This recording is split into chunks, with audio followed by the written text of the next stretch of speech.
Video सबसे पहले देखने के लिए हमारे चैनल को सब्सक्राइब करें और बेल आइकन दबाएं। मुझे माफ कर दीजिए साईं, हमने इसे ऐसे संस्कार तो नहीं दिए थे। संस्कार की दुहाई देकर आप फिर शुरू मत हो जाइए बाबा। व्यापार करने के लिए व्यवहारिक होना पड़ता है, सख्त होना पड़ता है, तब जाकर व्यापार में लाभ अर्जित होता है। और आपने सुना नहीं है कि घोड़ा अगर घास से दोस्ती करेगा तो खाएगा क्या? और अगर आप में थोड़ी भी समझदारी होती ना बाबा, तो आज व्यापार वैसे का वैसा ना होता। आपकी दुनियादारी के चक्कर में हम कभी तरक्की नहीं कर पाए। खैर, ये सब बातें मैं आपसे क्यों कह रहा हूं? अगर आप में समझ होती तो इस खंडहर में अपना समय व्यर्थ न कर रहे होते आप। ऐसा नहीं है, आप जो सोच रहे हो वो गलत है। व्यापार तो मैं भी करती हूँ और हर व्यापारी ये जानता है कि अपने ग्राहक से अच्छे से बात करने से बिक्री बढ़ती है। अगर आप अपने ग्राहक के साथ अच्छे से पेश आते हैं तो वो दोबारा आपके पास आते हैं और अपने मित्रों, अपने रिश्तेदारों से भी कहते हैं कि वो इसी व्यापारी के पास जाए। अच्छा, किस चीज का व्यापार है तुम्हारा? उपले बेचती हूँ मैं। उपले? देखा बाबा, उपले बेचने वाली हमें व्यापार सिखा रही है। भगवान के लिए चुप हो जा प्रकाश। वैसे किस चीज का काम करते हो तुम? क्या व्यापार है तुम्हारा? कुम्हारी का, मिट्टी का सामान बनाता हूं। पहले व्यापार बाबा देखते थे, लेकिन अब मैं। मुझे मेरे व्यापार में कोई समस्या नहीं है, कोई दुविधा नहीं है मुझे मेरे लक्ष्य को लेकर। हाँ, अब मैं चलता हूं, क्योंकि यहां समय बिताने से मेरी दुकानदारी पर असर पड़ेगा। और हाँ साईं, अगर आपको मेरी सहायता करनी ही है तो बाबा को समझाइए कि ग्राहकों के साथ अति उदारता से पेश ना आए। ग्राहक इन्हें अपनी दुख भरी कहानी सुनाते हैं और ये सदैव खुद का नुकसान कर लेते हैं। चलिए बाबा। रुको प्रकाश, क्या जाने से पहले मेरे लिए कुछ बनाओगे? ऐसे लगेंगे और वो आपके पास होंगे नहीं। विश्वास रखो, तुम्हें तुम्हारी मेहनत का वाजिब मेहनताना जरूर मिलेगा। अब तो बनाओगे ना? हाँ हाँ, लेकिन बनाऊंगा कैसे? साईं, लेंडी बाग में मैंने चिकनी मिट्टी देखी थी, उसे ले आऊं? ले आओ। लेंडी बाग का रास्ता बताने के लिए बहुत बहुत शुक्रिया।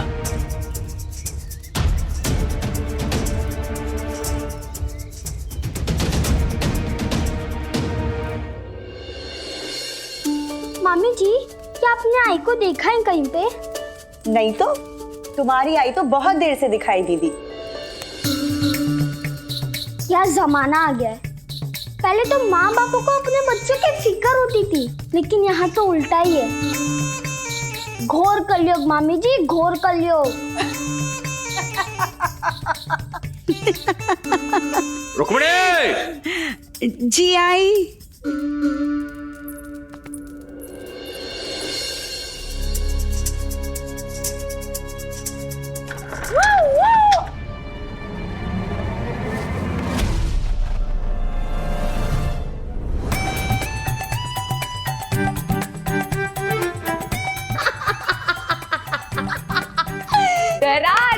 डरा दिया। आज जाकर बचपन का बदला लिया है मैंने दादा। याद है बचपन में तुम मुझे ऐसे ही डराया करते थे। डरा दिया। ये चिवताई को क्या हो गया है? अरे वही नहीं, मैंने ना दादा को डरा दिया ऐसे।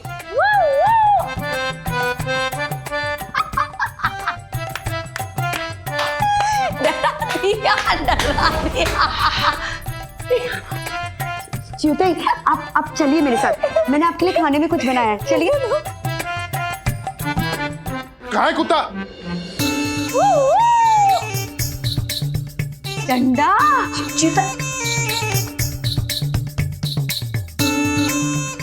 अंता जी, चलो हम चोर सिपाही खेलते हैं। हाँ, तू चोर मैं सिपाही। वैसे भी शक्ल से चोर ही तो लगते हो तुम। भागो, वरना ये सिपाही तुम्हें पकड़ लेगी और फिर डंडे से मारेगी। अब भागो। चल। मामा जी, क्या हुआ आई को?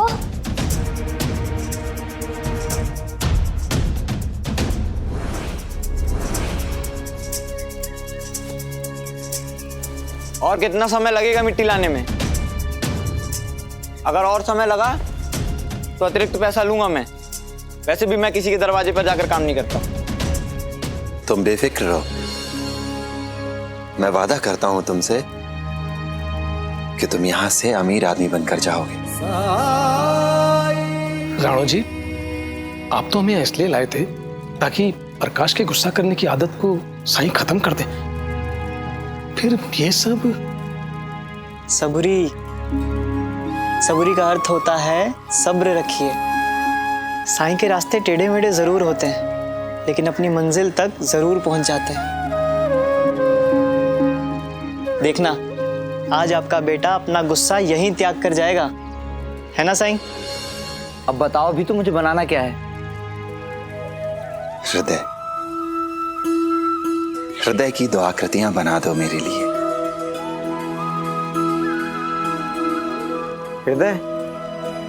हृदय मतलब इंसान का दिल? मगर मुझे तो पता ही नहीं है कि इंसान का दिल दिखता कैसा है।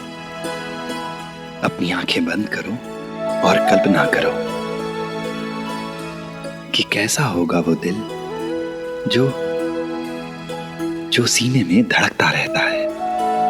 और फिर तुम्हें जो भी आकृति दिखाई दे, बस वैसी ही दो आकृति बना दो मेरे लिए। ये क्या फालतू बात कर रहे हो फकीर? क्यों फालतू?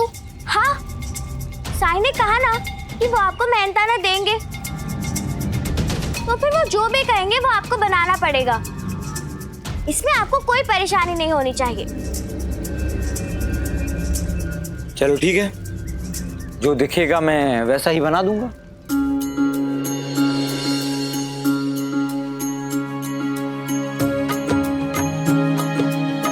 मन में साईं के क्या है कौन जान पाए। ओम साईं ओम साईं ओम साईं साईं ओम साईं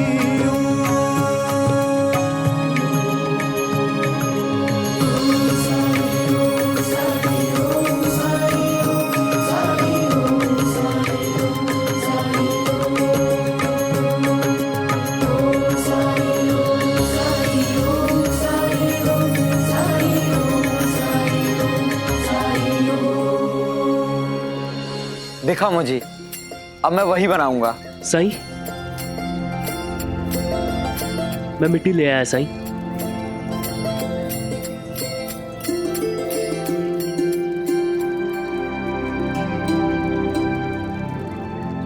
लेकिन आकृतियां बनाने के लिए तो भट्टी भी लगेगी। प्रकाश, जब एक साथ कई बर्तनों को पकाना होता है तो भट्टी की आवश्यकता होती है, पर इन दो आकृतियों को पकाने के लिए तो ये चूल्हा ही बहुत है।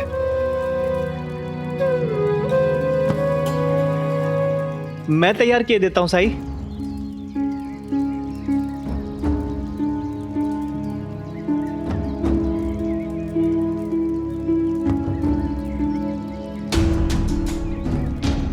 मुझे पानी लगेगा। हाँ,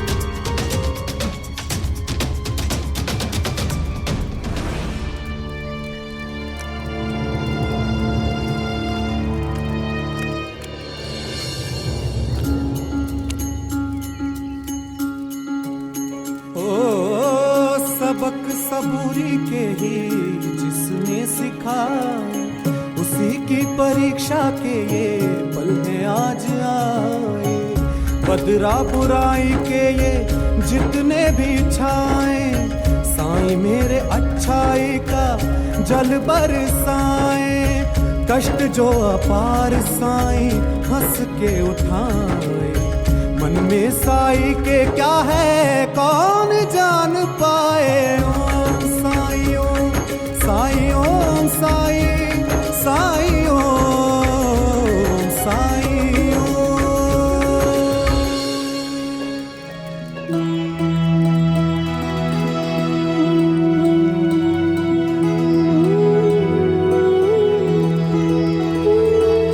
उसे वहीं रहने दो।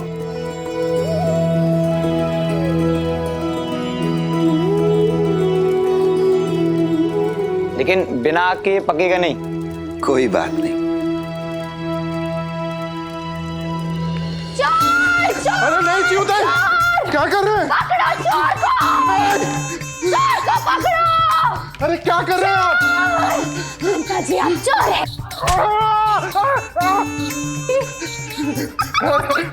ये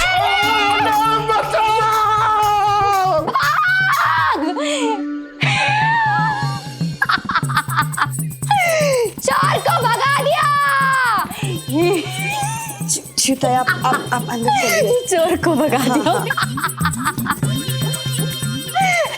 तुमने देखा चोर को?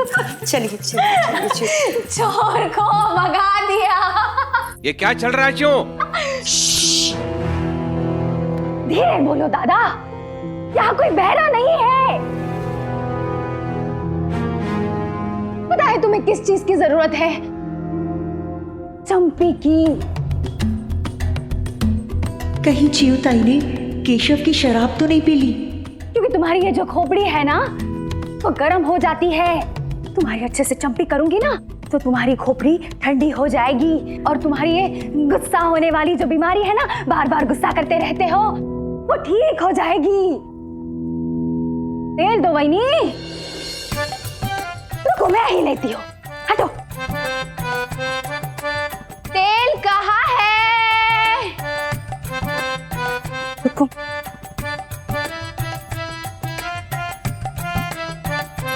अरे तेल मिल गया। चलो तुम्हारी चंपी करती हूँ।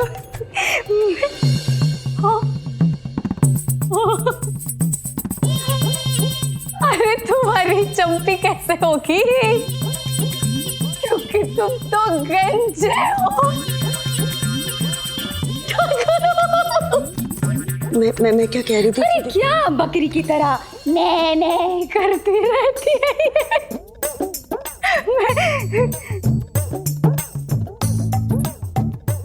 अरे गोविंदा, मेरे लाडले, आ मेरे पास आ। रुक जा, मैं आती हूँ तेरे पास।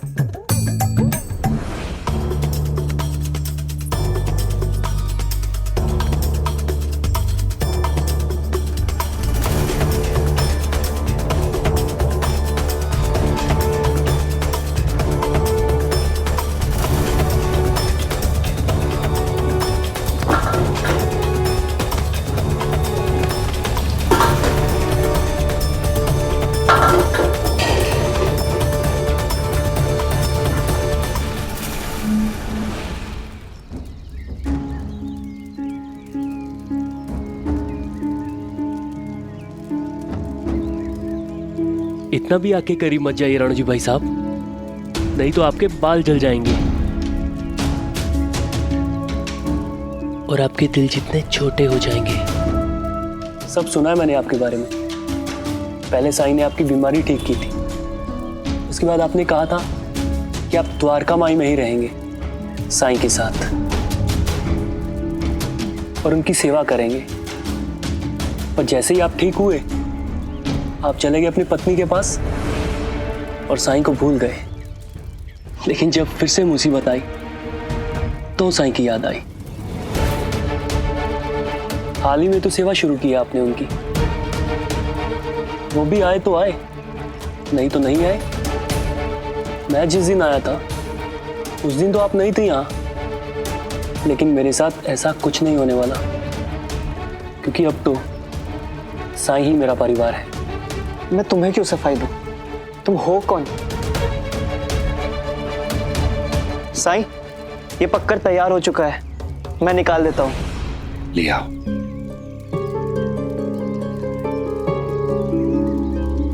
रहने दीजिए, मैं निकाल देता हूँ।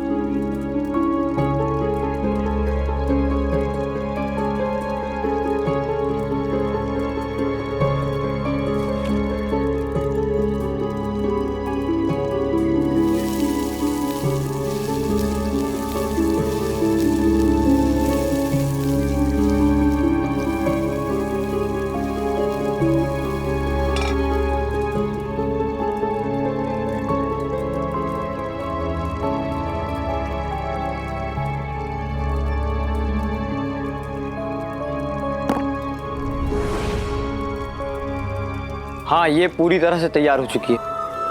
अब जाओ और वो दूसरी आकृति ले आओ। लेकिन वो तैयार नहीं है। लाओ तो सही।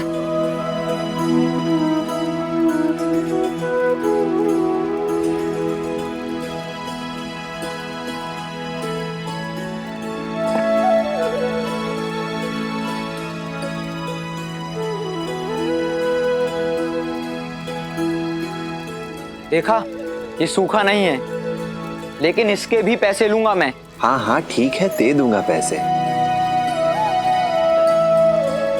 पर अभी एक आखिरी काम और है। अब क्या है?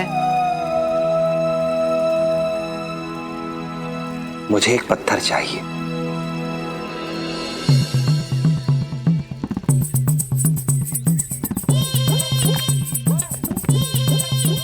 छोड़ दीजिए, मैं दे देता हूँ। अरे इतना भारी नहीं है, मैं दे सकता हूँ। साईं, ये दोनों एक दूसरे की कितनी फिक्र करते हैं, लेकिन इन दोनों के चक्कर में हम बैठे रह जाएंगे। साईं, आप रुकिए, मैं पत्थर लेकर आती हूँ।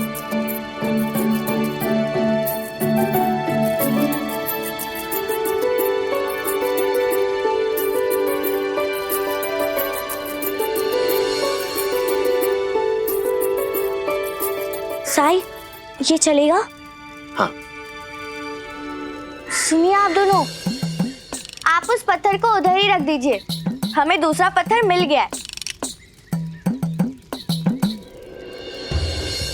ये लो। लो। मैं चाहता हूं कि तुम इस पत्थर से इन आकृतियों को तोड़ो। अगर तोड़ना ही था तो बनवाया क्यों? बाबा, आप इस आदमी से मदद मांगने आए थे। खैर, मुझे क्या, अगर तुम कहते हो तोड़ देता हूं।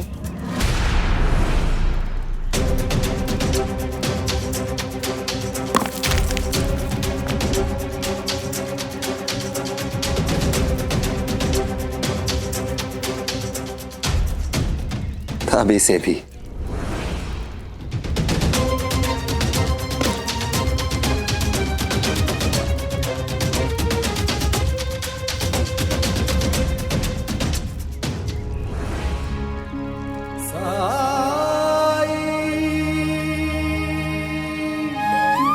क्या तुमने गौर किया कि क्या हुआ है? हाँ, तो प्रकाश, भले ही ये दिल मिट्टी के हो, लेकिन तुम्हारी कल्पना के अनुसार ये तुम्हारे दिल की तरह है, तुम्हारे हृदय का प्रतिनिधित्व करते हैं ये। अब ये समझने की कोशिश करो कि हुआ क्या। ये जो आग है, ये तुम्हारे क्रोध, तुम्हारे गुस्से का प्रतीक है। तुम अपने दिल को इस क्रोध की भट्टी में जला रहे हो, तपा रहे हो उसे कठोर बना रहे हो तुम, केवल इसलिए क्योंकि तुम्हें लगता है कि इससे तुम्हें शक्ति मिलती है, ताकत का एहसास होता है। तुम्हें एहसास होता है कि तुम मजबूत हो और तुम खुद और ये परिस्थितियां, ये सब तुम्हारे नियंत्रण में है ना?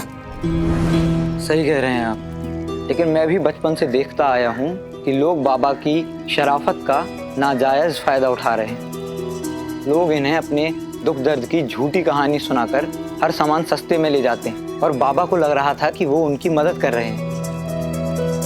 बाबा की इसी दरिया दिली की वजह से कभी उनके पास पर्याप्त धन नहीं हुआ। एक दो बार मेरे साथ भी ऐसा ही हुआ। तब मुझे समझ आया कि ये दुनिया नेक और शरीफ लोगों का शोषण करती है, उनसे मीठी मीठी बातें करके अपना मतलब साधती है। मैं तुम्हारी बात से सहमत हूं, लेकिन इसका अर्थ ये तो नहीं कि तुम खुद को जलाते रहो। व्यवहारिक होना अच्छी बात है, बहुत अच्छी बात है, लेकिन खुद को नुकसान पहुंचाकर व्यवहारिक होना अच्छा नहीं है। तुमने देखा कि क्या हुआ? जो हृदय तपा, जला, कठोर हो गया, वो एक आघात भी सह नहीं पाया, टूट गया, टूटकर बिखर गया वो। अगर ऐसा ही कोई वार तुम पर हुआ तो तुम उसे सह नहीं पाओगे।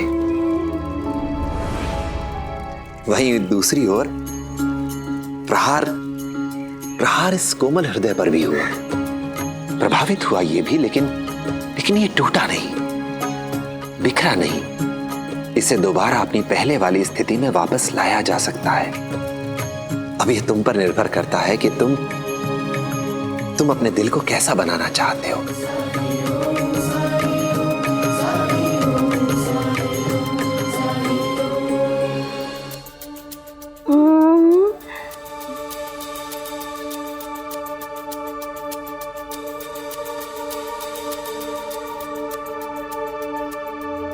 जो दादा,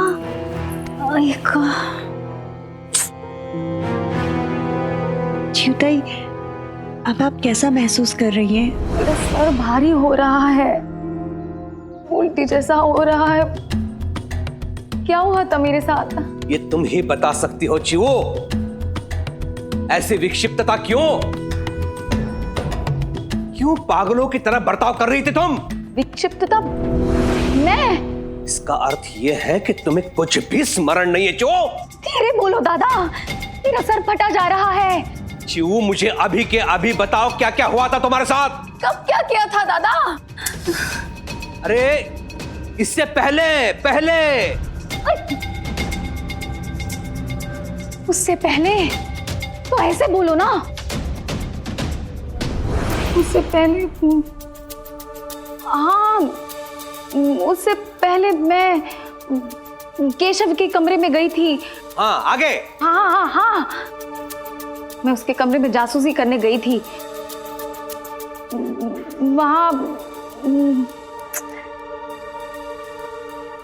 वहाँ पे वो भजिए रखे हुए थे और मुझे भूख लगी थी तो मैंने खा लिए।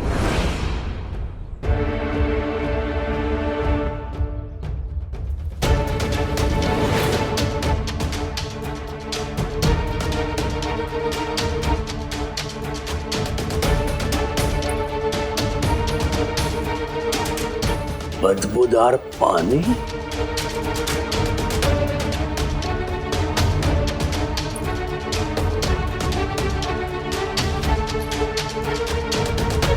हे भगवान, इस बात का ही डर था मुझे।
शराब है रुक्मिणी,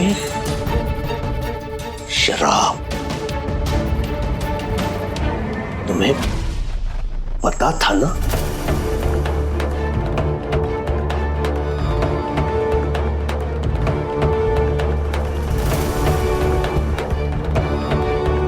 पता था तो बताया क्यों नहीं?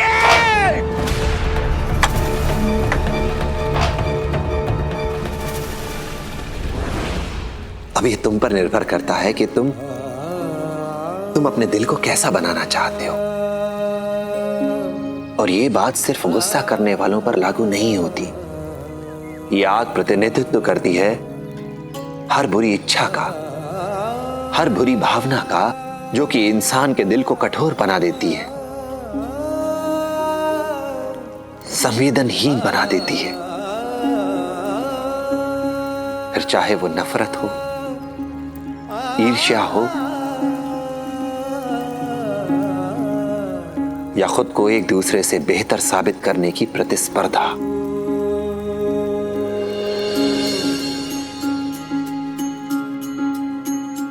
ओ जीवन डगर कभी जो कठिन हो जाए, मन विचलित हो और कोई मार्ग न पाए, अंधियारे की गहरी रात जो आए, हिम्मत टूटे और कुछ भी समझ न आए, तू श्रद्धा पथ पे सबूरी धर के बिना डिगे बस चलता जा। तू श्रद्धा पथ पे सबूरी धर के बिना डिगे बस चलता जा। श्रद्धा भक्ति धीर तुझे उस पार लगाए, तेरा संयम और विश्वास तुझे राह दिखाए। शुक्रिया साईं, मेरी आंखें खोलने के लिए। मुझे माफ कर दीजिए, मैं आपके साथ बहुत बदतमीजी से पेश आया। साईं, आपने सच कहा था कि मैं यहाँ से धनवान बनकर जाऊंगा। मैं धनी हो गया साईं। आपकी दी हुई सीख अनमोल है, अनमोल। राम जी भला करे।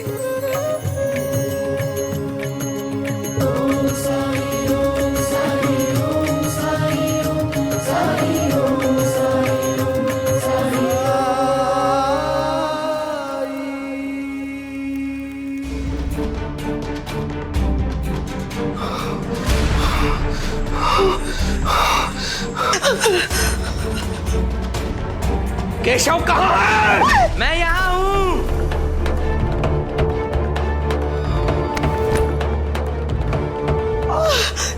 केशव,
निर्लज्ज, शराब पी रखी है तुमने?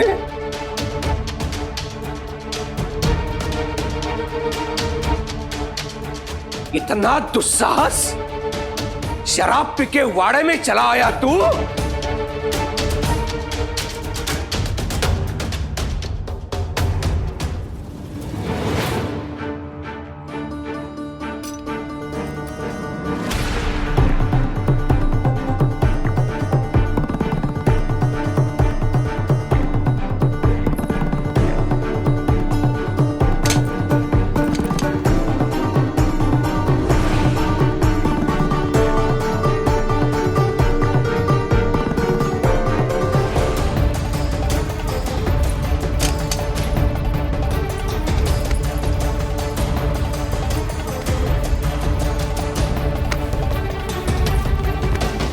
बेटा है आपका, मार डालेंगे क्या?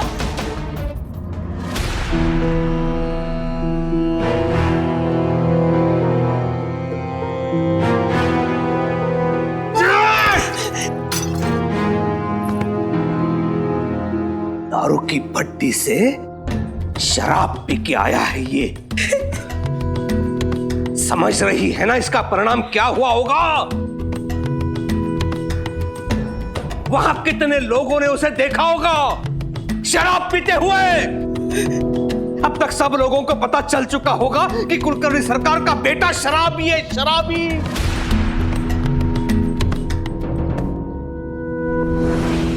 यहां कुलकर्णी सरकार ने अपने बेटे के लिए बड़ी बड़ी योजनाएं बना कर रखी है, उसे बैरिस्टर बनाना चाहते हैं।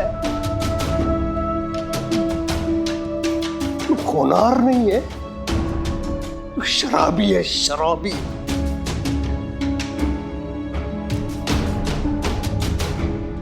बातों को समझ रही है तू? गलती हो गई है केशव से, उसे सजा देनी है तो उससे पहले उसे समझाइए, उससे बात तो कीजिए। हाँ, मैं बात करूंगा इससे, इसे समझाऊंगा मैं। हट जा। क्या कर रहे हैं आप?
बस मिस्टर कुलकर्णी,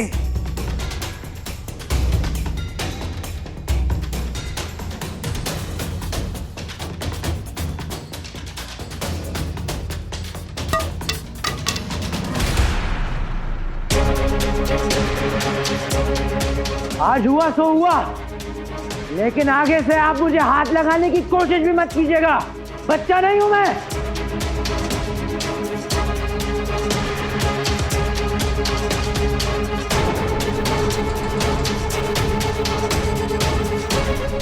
आज तक किसी ने मुझसे इतनी ऊंची स्वर में बात नहीं की, और तुम मुझे आंखें दिखा रहा है, अंग्रेजी झाड़ रहा है मुझ पर, चेतावनी दे रहा है मुझे।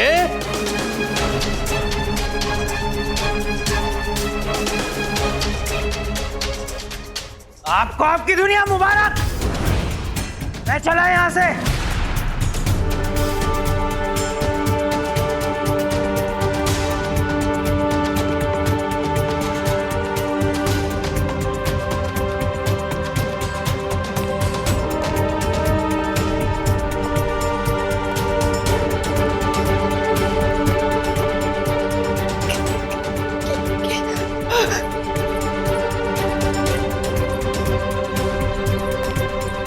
खबरदार!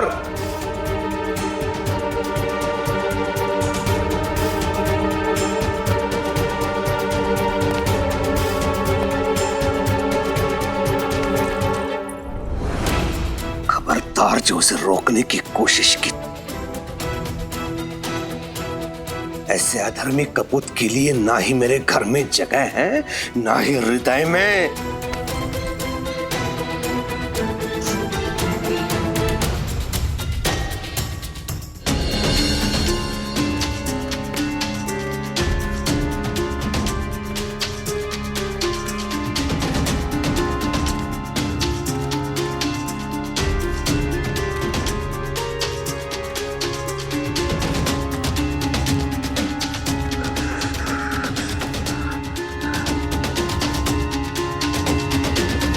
ये केशव ही है ना? हाँ, लेकिन इसे हुआ क्या है? ऐसा लगता है जैसे किसी ने खूब पीटा है इसे। हाँ, लग तो ऐसे ही रहा है। आउट! आउट!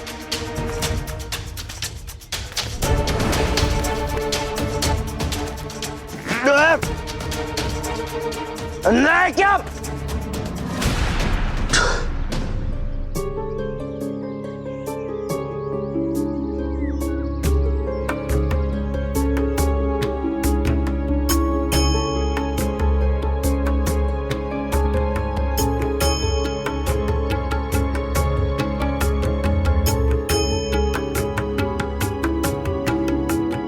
बहुत सुंदर दिख रहे हो केशव। सुंदर? कोई भी मुझे देखकर कह सकता है कि मुझे पीटा गया है। अब आपको थोड़ी सी भी तकलीफ नहीं हो रही? या फिर आपकी सहानुभूति केवल आपके भक्तों के लिए है? केवल उनके लिए ही आकर्षित होती है जो आपसे सहमत होते हैं। ऐ लड़के, जुबान संभाल के बात कर, नहीं तो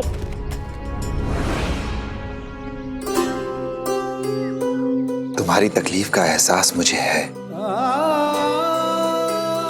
लेकिन हिंसा, विद्रोह, विरोध ये कभी उत्तर नहीं हो सकते।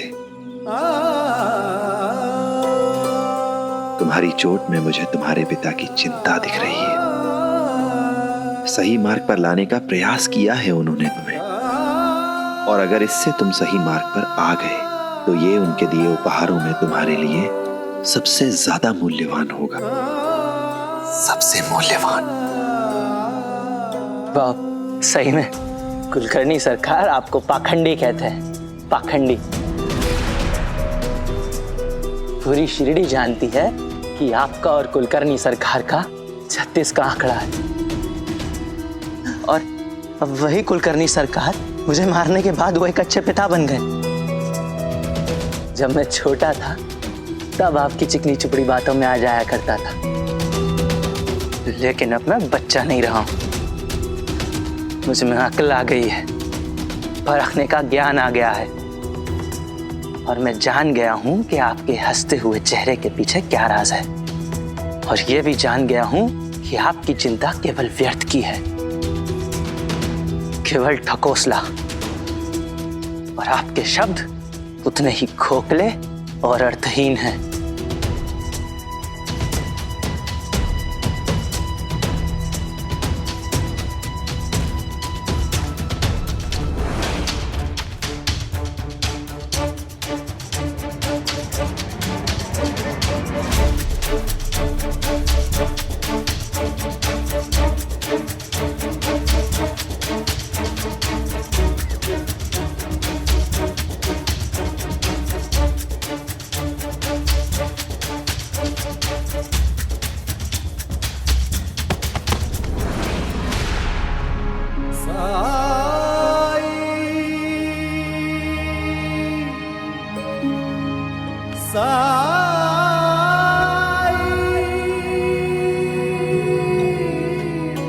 इसे तुरंत द्वारकामाई ले जाना होगा। मैं ले चलता हूं साईं।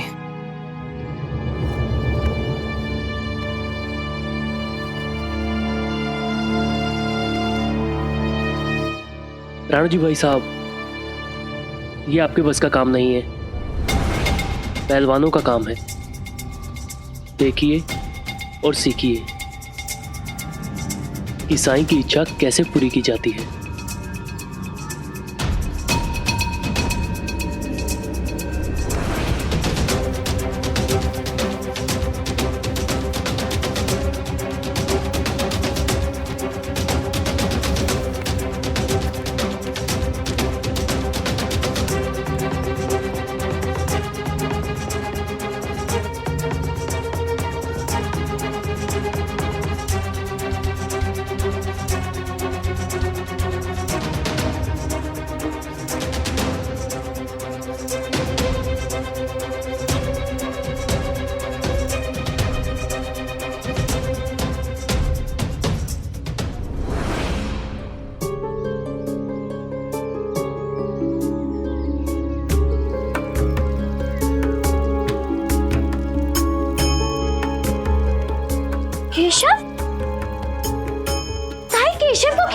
साईं, मैं मदद करता हूँ।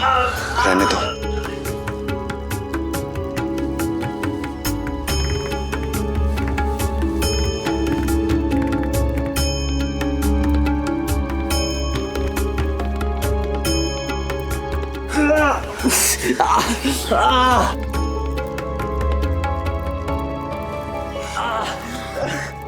साईं, केशव को क्या हुआ? केशव, क्या हुआ तुम्हें? केशव, केशव क्या तकलीफ है, बता मुझे।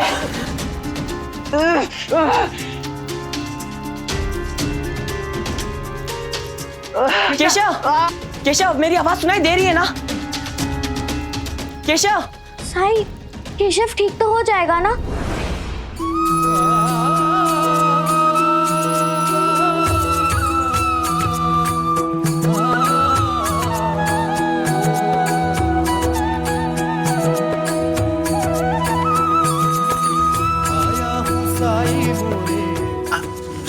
इसके पेट में बहुत जलन है। लगा दो साई, थामले हाथ में साई मोरे पतवार, मोरे साई मोरे दाता, मोरे तारणहार, परम ज्ञान का भर दे अलग निरंजन अज्ञान तिमिर से घिरा ज्योति शुभंकर साई राम। ओम साई ओम साई ओम साई ओम साई ओम साई ओम साई ओम साई ओम साई ओम साई ओम साई ओम साई ओम साई ना जानू कौन है या रहीम है, मेरे लिए तो एक है तू, एक भी तू, अनेक भी तू, एक भी तू, अनेक भी तू। साई ओम साई ओम साई ओम साई ओम साई ओम साई। केशव, अब अच्छा लग रहा है ना?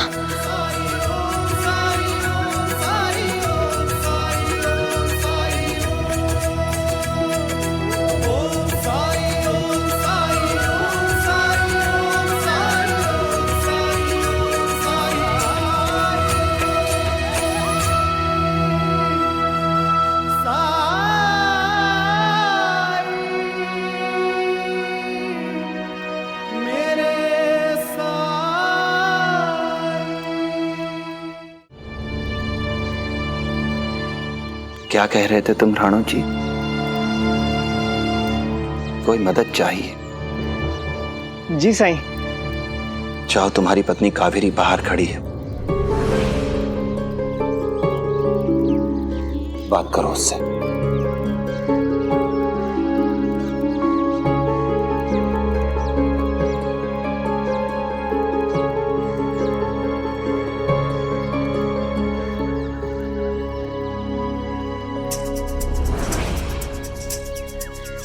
क्या बात है, यहाँ क्यों है? घर का राशन खत्म होने को है, मुझे रसोई के लिए कुछ अनाज खरीदना है तो पैसे लेने आई हूँ। हाँ तो फिर यहाँ क्यों आई? घर में भी तो मांग सकती थी ना।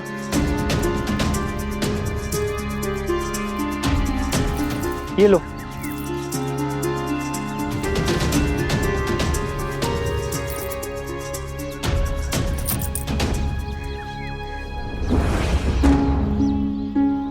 इतने कम? सेठ जी ने तो काफी ज्यादा दिए थे। मेरे पास जितने थे मैंने दे दिए, बाकी खर्च हो गए। खर्च हो गए? कहाँ?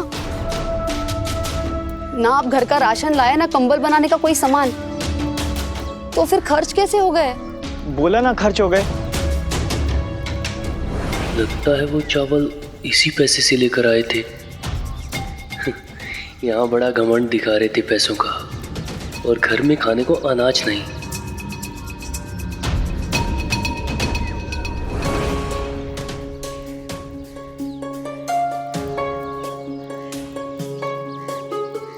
इतने पैसे तो शायद आज ही का सामान लेने में खत्म हो जाएंगे। फिर कैसे चलेगा? आप तो बहुत दिनों से बाजार भी नहीं जा रहे हैं।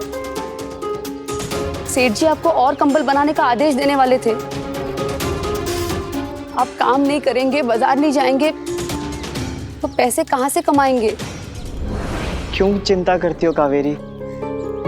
मैं सब संभाल लूंगा। अच्छा चलो, मैं कल सुबह बाजार जाऊंगा, ठीक है?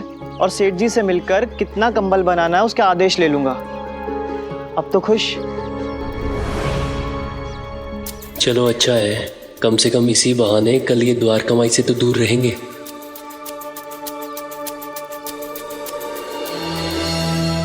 अच्छा चलो अब जाओ, वरना दुकानें बंद हो जाएगी। ठीक है। और वही तुम्हें पता था ना, तो तुमने दादा को क्यों नहीं बताया? और मुझे बता देती तो वो गंदी चीज मैं भी नहीं पीती। खैर अभी छोड़ो, तुम शांत हो जाओ। मुझे लगा कि पैसे रोक लोगे।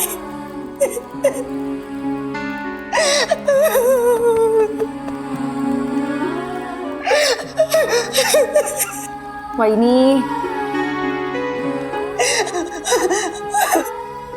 खैर शांत हो जाओ, शांत हो जाओ वहीनी। मैं दादा से बात करती हूँ। हाँ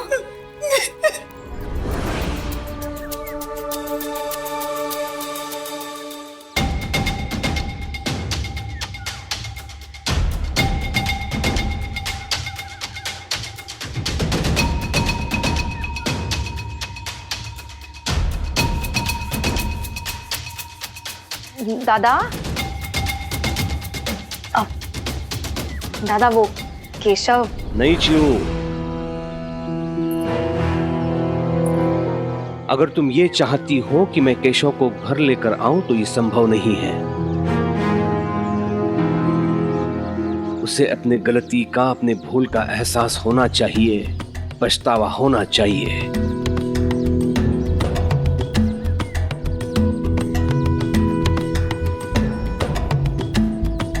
क्या नहीं किया चिरू मैंने उसके लिए? जो दिया वो सर्वश्रेष्ठ था।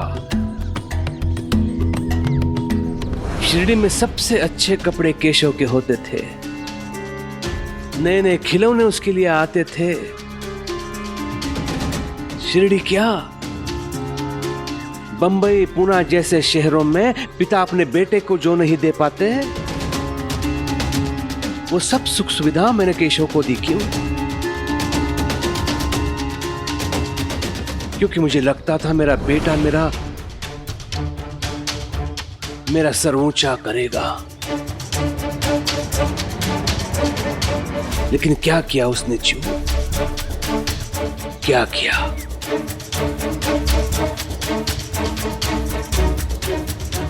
लेकिन दादा, एक शब्द नहीं,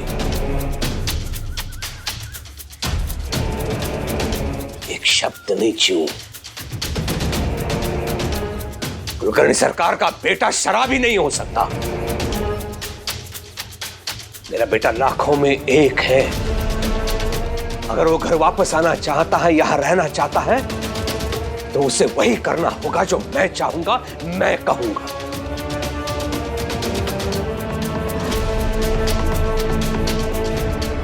बहुत हो गया, रहने दो बाहर। रात भर घर के बाहर रहेगा तो पता चलेगा उसे आटे दाल का भाव।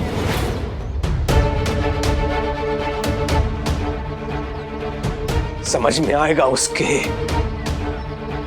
जो उसे ऐश्वर्य मिल रहा था वो उसके पिता ने उसे दिया हुआ था।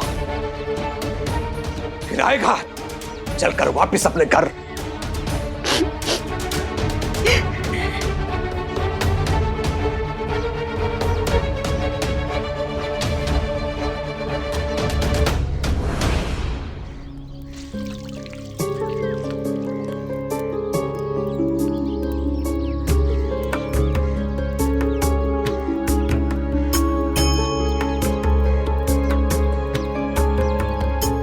इसे थोड़ी देर यहीं आराम करने लो।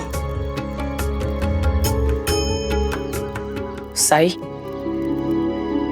ये इतना बीमार कैसे हो गया? अरे बीमार तो होना ही था। अगर इतनी शराब पिएगा तो और क्या होगा? हाँ?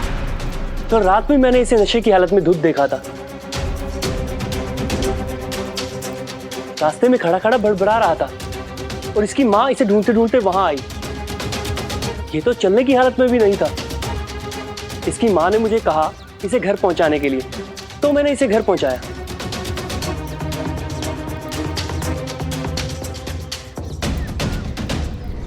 अपने बेटे को इस हाल में देखकर रुक्मणी काकी तो टूट गई होंगी।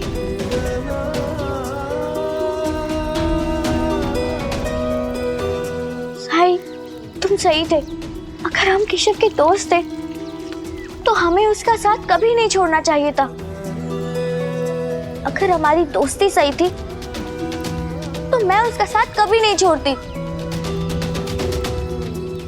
मैं समझ जाती कि केशव हमारे साथ ऐसे बर्ताव क्यों कर रहा है, क्योंकि उसे शराब की लत लग गई है। हमें पता भी कैसे चलता जिप्री? राह चलते 2-4 बार मुलाकात हुई होगी इससे। एक बार तो जमीन पर गिरा पड़ा था। मैं इसे घर तक छोड़कर आया। अब मेरी समझ में आ गया है कि शायद उस दिन भी ये नशे में था। मुझे तो ये समझ में नहीं आ रहा कि कोई इतना कैसे भटक सकता है, और वो भी केशव जैसा लड़का जो बचपन में इतना सीधा साधा था। केशव को तो जीवन में कोई दुख, कोई परेशानी नहीं थी। हाँ जिप्री, तुम एकदम सच कह रही हो। गांव भर में केशव के पास ही सब कुछ था और सबसे अच्छा था। फिर पता नहीं कैसे गलत रास्ते पर भटक गया। साई, अब हम केशव का क्या करें? क्या हम उसे घर छोड़कर आए? मैं घर नहीं जाऊंगा। मैं घर नहीं जाऊंगा। नहीं जाना है मुझे घर। साई, अगर ऐसा है तो इसे मैं अपने घर ले जाऊं? हाँ।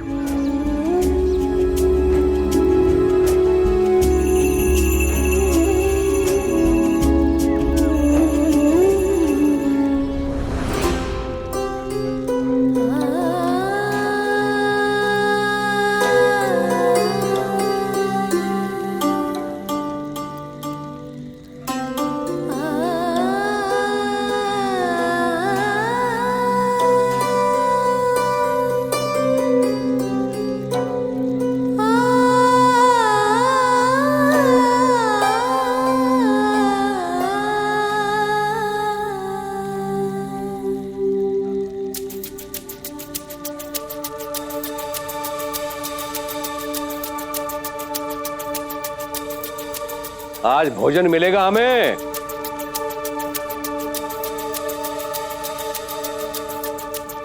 जी सरकार, सरकार, केशव का पता चल गया सरकार। कहाँ पड़ा मिला वो? पड़ा हुआ नहीं सरकार, वो तो पाटिल के घर पे है। वहाँ क्या कर रहा है वो? वो पाटिल का बेटा है ना तात्या, वो उसे अपने साथ ले गया। हरिओम हरिओम। एक तो शराब पी ली, ऊपर से उस पाटिल के घर चला गया। अब उसे भी पता चल जाएगा कि कुलकर्णी सरकार का बेटा शराबी है। प्रतीत होता है मेरे मान सम्मान की धज्जियां उड़ाने के लिए इसे पाल पोस के बड़ा किया है मैंने।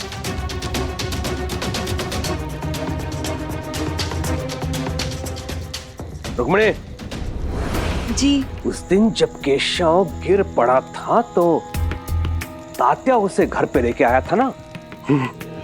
जी, तात्या भी केशव के लिए बहुत चिंतित था।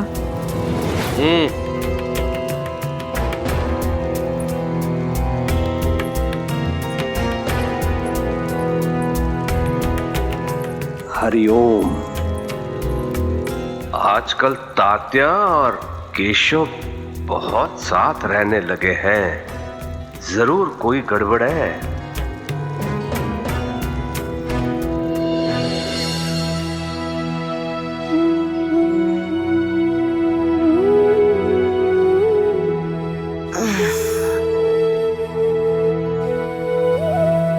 सर में दर्द नहीं हो रहा है। No hangover.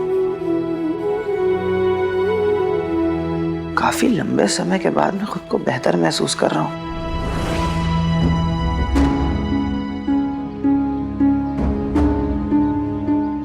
लेकिन मैं हूं कहां?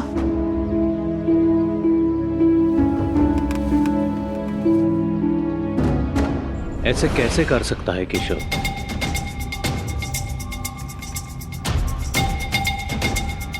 मुझे तो विश्वास ही नहीं हो रहा है कि केशव शराब पीता है। प्रणाम साई। प्रणाम साई। राम जी भला करें। तुम्हारा दोस्त अब कैसा है? अब तक जागा नहीं। उसे देखकर तो लग रहा है कि कल से बेहतर है। आपको बताने आने ही वाला था मैं। साई, ये आपने अच्छा किया कि केशव को तात्या के साथ यहां भेज दिया। अपने दोस्त के साथ रहेगा, अकेला महसूस नहीं करेगा। मुझे तो तात्या की चिंता हो रही है। तू तो जानता है कुलकर्णी को, बात बात पे गुस्सा आता है उसे। वैसे भी वो तुम पे चिढ़ा रहता है, मौका ढूंढता है कब सजा दे तुझे। अगर उसे पता चल गया ना तो हमारे ऊपर कोई ना कोई मुसीबत तो आएगी। उल्टी खोपड़ी का है वो। ये नहीं सोचेगा कि हम केशव की मदद कर रहे हैं।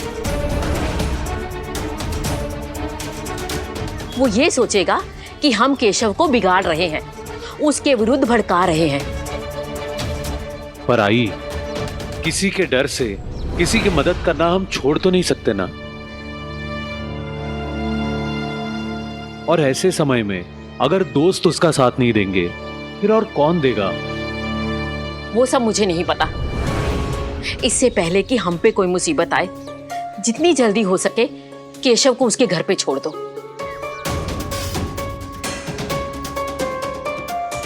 केशव, केशव रुको। केशव, आज की बात का बुरा मत मानो। कम से कम नाश्ता तो करके जाओ। केशव, केशव। आई, आपको केशव को ऐसा नहीं कहना चाहिए था। देखिए चला गया ना वो। जाता है तो जाए। मैं हमेशा किसी और के बेटे से पहले अपने तात्या की चिंता करूंगी। आजी, मुझ पर कैसे कोई मुसीबत आएगी? मैंने कोई गलत काम थोड़ी ना किया है। तुमने बिल्कुल ठीक कहा तात्या। केशव की मदद करके तुमने अपने दोस्त होने का कर्तव्य निभाया है। भले ही केशव का रवैया तुम्हारे लिए अच्छा ना हो, लेकिन तुमने उसकी मदद की और यही सच्चाई का पथ है। तुमने सच का पथ नहीं छोड़ा। सच्चाई के मार्ग पर चलना आसान नहीं होता। अक्सर लोग डर जाते हैं इस पर चलने से। एक बात हमेशा याद रखना तात्या, जब तुमने कुछ गलत किया नहीं तो तुम्हें किसी से डरने की जरूरत नहीं है। निडर होना चाहिए तुम्हें। लोगों की आंखों में आंखें डालकर आत्मविश्वास के साथ जो सच्चाई है वो कहो। याद रखना, एक झूठा इंसान कभी भी एक सच्चे इंसान से आंख में आंख डालकर बात नहीं कर सकता, नजर नहीं मिला सकता उससे। मैं आपकी बात हमेशा याद रखूंगा साई। राम जी भला करें।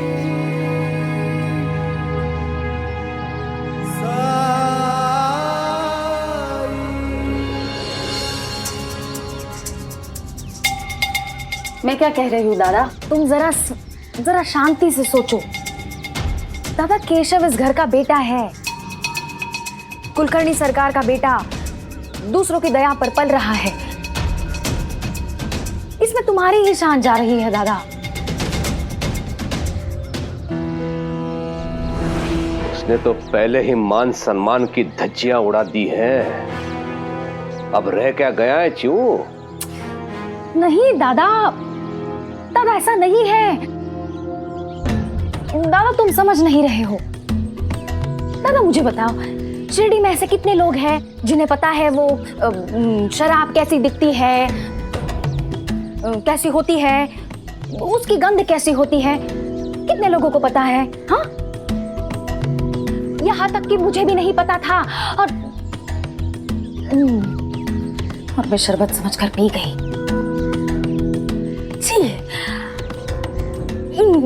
खैर जाने दो। दादा मुझे बताओ, अगर किसी ने केशव को नशे में देख भी लिया तो किसे पता चलेगा? हमें भी तो यही लगा था ना कि केशव बीमार है, लगा था या नहीं? मगर अगर दादा तुम उसे ऐसे छोड़ दोगे, घर से निकाल दोगे, तो जरूर पता चलेगा लोगों को। सोच लो दादा, खबर बनने से पहले तुम खबर को दबा सकते हो। मुझे तो लगता है तुम्हें केशव को जाकर वापस लेकर आना चाहिए।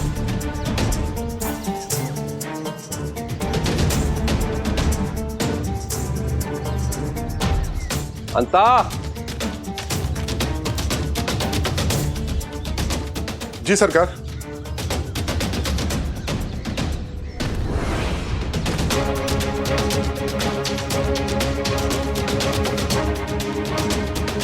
दादा केशव,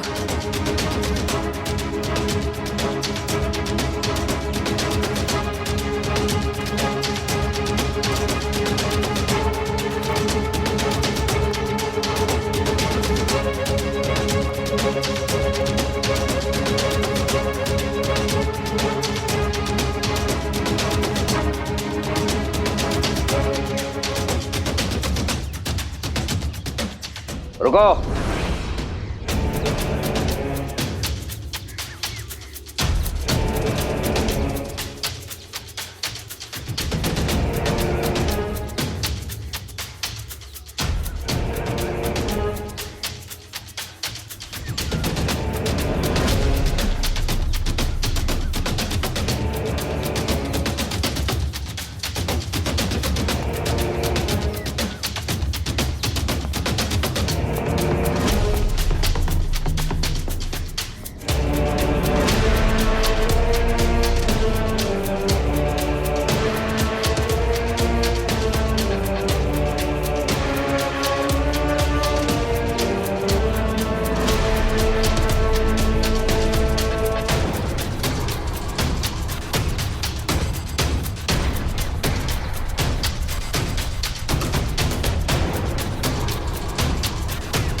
पी के नहीं आए हो?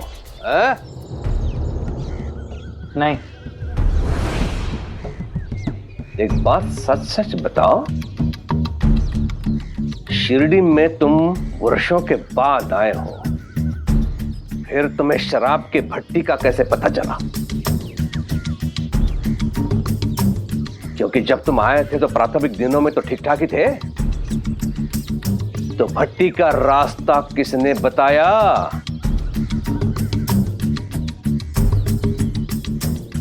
कौन लेके गया तुम्हें वहां पे?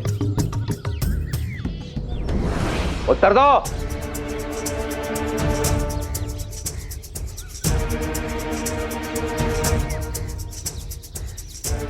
आजकल तात्या के साथ बहुत मेल जोल बढ़ गया है तेरा, हाँ?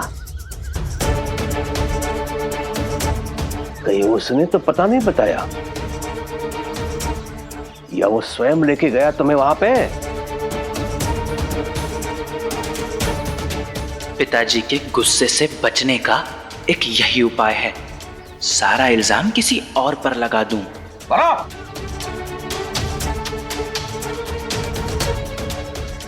जी पिताजी, तात्या ने ही दिखाया था।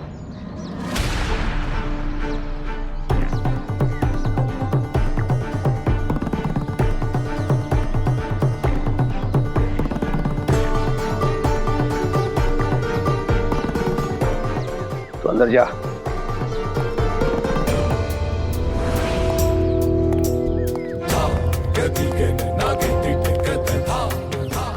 ओम हरिओम। मैं जानता था मेरा बेटा खुद ये नहीं कर सकता। तात्या ने केशव को बिगाड़ा है, वो उसे बर्बाद करना चाहता है। जा, अप्पा और उसके बेटे तात्या को लेकर आओ यहां पर। सांप और सपोले का सिर मैं आज ही कुचलना चाहता हूं। जाओ। जी सरकार। प्रणाम साईं। राम जी भला करें। साईं,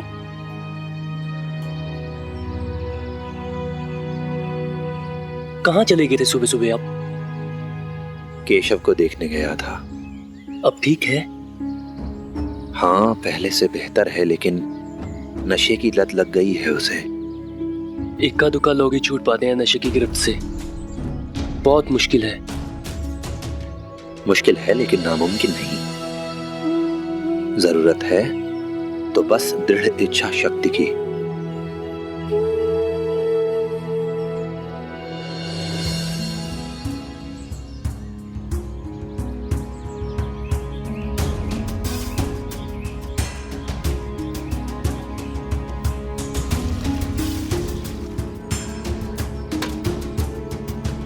प्रणाम साईं।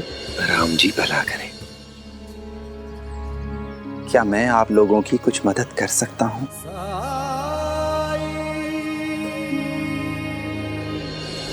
चाहे जितना भी इंतजार करना पड़े, सेठ जी से बात करने के बाद ही आइएगा। अगर वो हमें माल बनाने के लिए कह दे तो हमारे हालात सुधर जाएंगे। तुम बेफिक्र रहो कावेरी, सेठ जी हर हाल में आज काम मुझे ही देंगे। मैं साथ चलूं? बाजार से कुछ सामान भी खरीद लूंगी और हमें ऊन की भी जरूरत होगी ना। नहीं नहीं, तुम यही रहो, मैं जरूरत का सारा सामान लेते आऊंगा। ठीक है? ठीक है। बाजार से जल्दी काम निपटाकर साईं के पास चला जाऊंगा। उम्मीद है कि अब्दुल अपने काम में व्यस्त रहेगा तो मुझे साईं की सेवा करने का कुछ समय मिलेगा। अब हमारी उम्र हो चुकी है। सुबह हुई नहीं कि साईं से चिपक गया। अगर यही हाल रहा तो मैं तो शर्त हार जाऊंगा। बुढ़ापे ने हमें कमजोर कर दिया है। मेरी पत्नी की नजर भी कमजोर हो गई है। बस यूं समझिए कि लगभग अंधी है। लेकिन क्या करें, पानी के बिना घर का कोई काम नहीं होता और अकेले पानी लाना हम में से किसी एक के बस में नहीं है। इसलिए हम मिलकर एक दूसरे का सहारा लेकर चलते हैं। इससे पहले कि अब्दुल इनकी मदद करके वाहवाही लूटे, मुझे ही कुछ करना होगा। दो लोग हैं, पानी की ज्यादा जरूरत नहीं पड़ती हमें। हम लोग एक ही बार में जितना बन पड़ता है ले जाते हैं।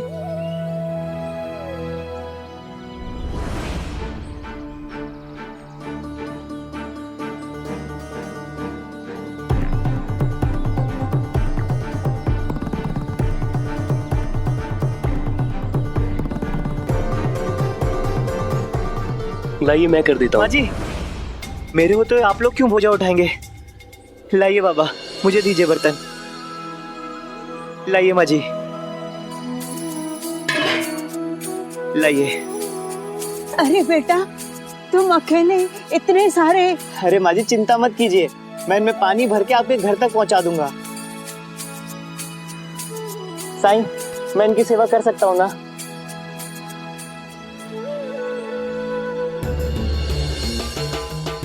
मैं जानता हूँ राणू जी भाई साहब कि आप क्या करना चाह रहे हैं, लेकिन मैं भी हार नहीं मानूंगा। शिरडी से बाहर तो आपको ही जाना पड़ेगा।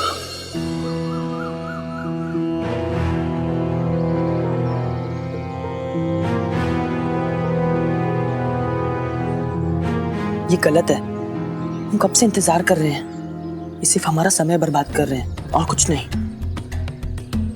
सब्र रखो तात्या, यहाँ ऐसे ही होता है।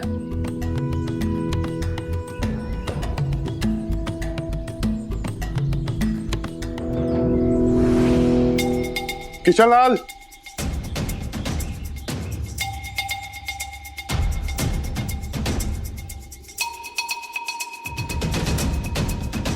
सरकार कृपा करके थोड़ा सा वक्त दे दीजिए, आजकल पैसों की तंगी चल रही है। तुम्हारा बेटा बड़ा हो गया है, वो भी तुम्हारी मदद करता होगा। वो क्या मदद करेगा इसकी? वो तो खुद इसके ऊपर बोझ बना हुआ है। सुना है इसका बेटा गलत संगत में पड़ के जुआ खेलने लग गया है। उधर बेटा जुए में पैसा उड़ा रहा है और इधर बाप कर्जा चुकाने से भी मना कर रहा है। जुआ खेलने के लिए तेरे बेटे के पास पैसे हैं, लेकिन ब्याज का भुगतान चुकाने के लिए नहीं। चुका तो दूं, लेकिन क्या करूं, वो सारा पैसे चुरा लेता है। ऐसे बेटे को तो मार मार के घर से बाहर निकाल देना चाहिए।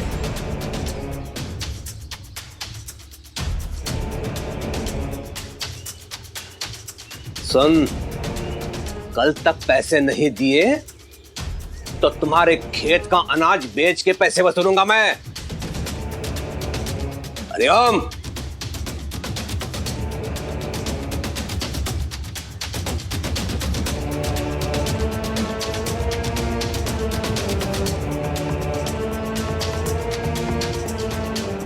पाटिल और उसके बेटे को अंदर भेज और तू जा।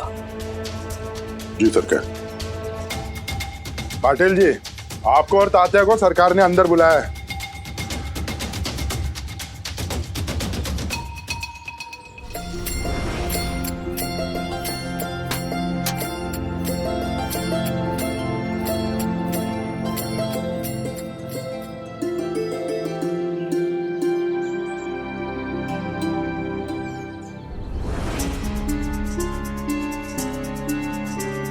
मैं मदद करूं? नहीं अब्दुल, इतना भी भारी नहीं है, मैं उठा सकता हूं।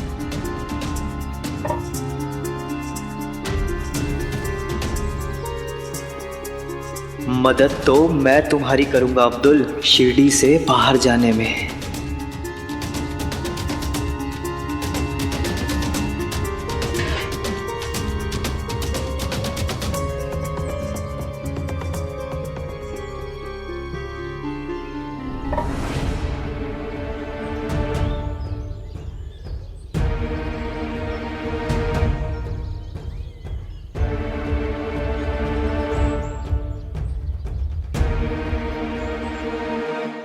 राणू जी, मैं तुम्हारी कुछ मदद करूं?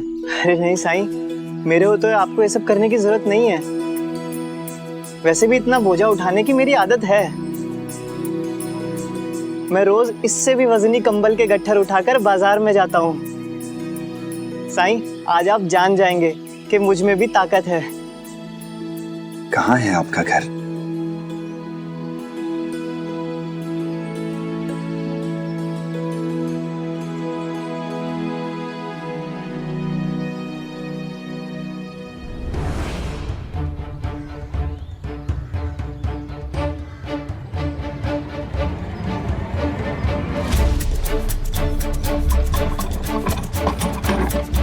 साईं रुकिए, इन्हें इस पे बिठा देते हैं।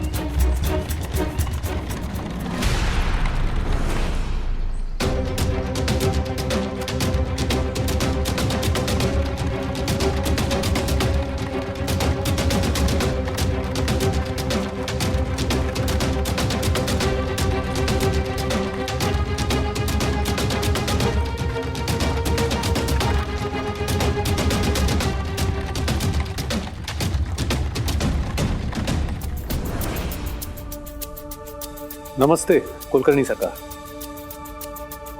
मैंने तो आपसे कोई कर्जा नहीं लिया, फिर क्या समस्या आ गई कि हम दोनों को आपने यहां बुला लिया? समस्या तो है पाटिल जी, और जटिल भी है। बात यह है कि अगर ऋण हो, ब्याज हो तो उसकी वसूली सरल होती है, लेकिन कुछ कृत्य ऐसे होते हैं जिनकी भरपाई न पैसों से होती है न वस्तुओं से। तो बताइए, ऐसे कृत्यों की भरपाई कैसे की जाए? क्या कह रहे हैं? जरा साफ साफ कहिए। साफ साफ कहूंगा, आपके इस कपूत ने मेरे सपूत को शराब की लत लगा रखी है।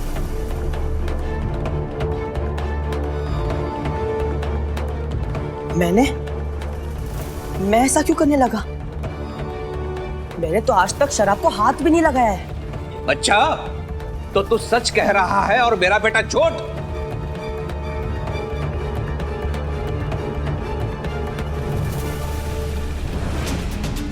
केशव, केशव नीचे आओ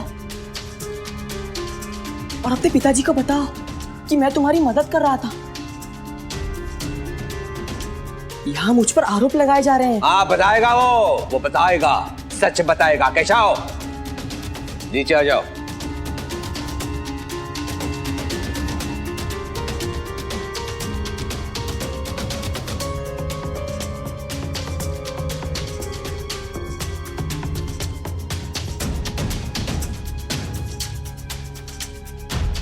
बोलो केशव, तात्या ही था ना जो तुम्हें वहां ले गया था?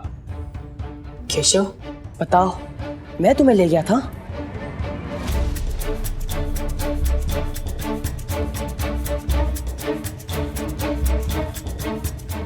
हाँ।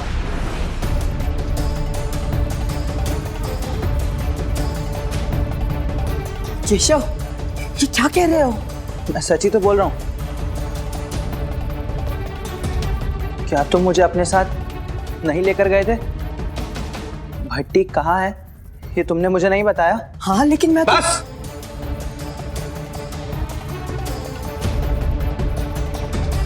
और कुछ नहीं सुनना है मुझे।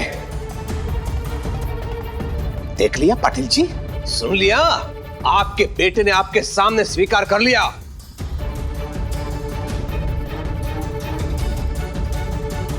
तात्या ने आज तक उस शराब की भट्टी पर कदम भी नहीं रखा। शराब को छूने की बात तो दूर की है।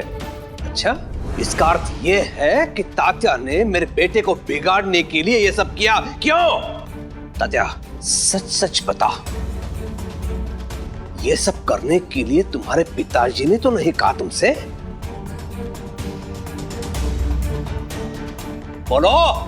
बाबा तो शिरडी में थे भी नहीं, और वो ऐसे इंसान है जो सपने में भी किसी के बारे में बुरा नहीं सोच सकते।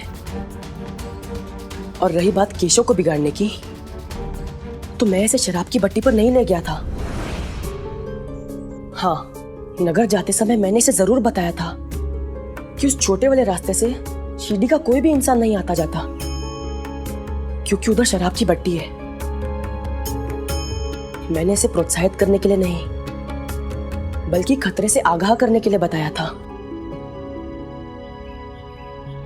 झूठ बोल रहा है तो?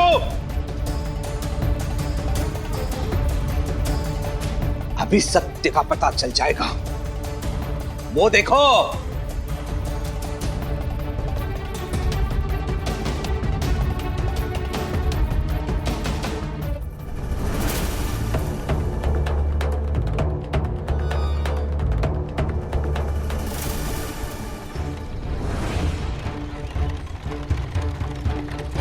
रुको।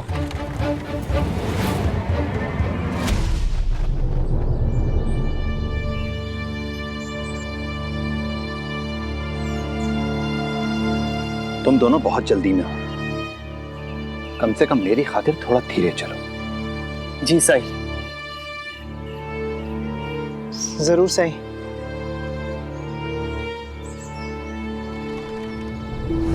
लीजिए माँ जी, रख दिया पानी। अब से मैं रोज आपके लिए पानी भरकर लाया करूंगा। आपका घर रास्ते में ही पड़ता है तो मुझे कोई परेशानी भी नहीं होगी। बेटा, हमें यहाँ तक पहुँचाने के लिए बहुत बहुत शुक्रिया।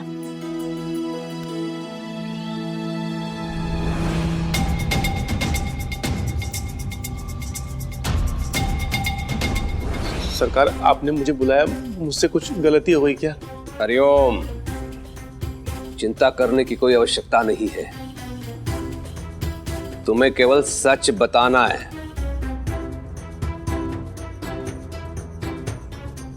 यह है मेरा बेटा केशव।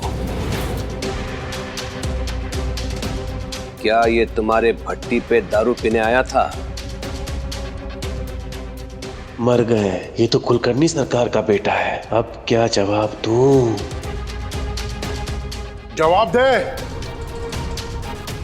जी सरकार, आए थे, पिछले कुछ दिनों से आ रहे थे ये। क्या केशव को पहली बार तुम्हारे पास लाने वाला ये लड़का था? मैं तो आज इसे पहली बार देख रहा हूँ। हाँ बोलिए, क्या मैंने आपकी भट्टी पर आज तक कदम भी रखा है? केशव अकेला आया था ना?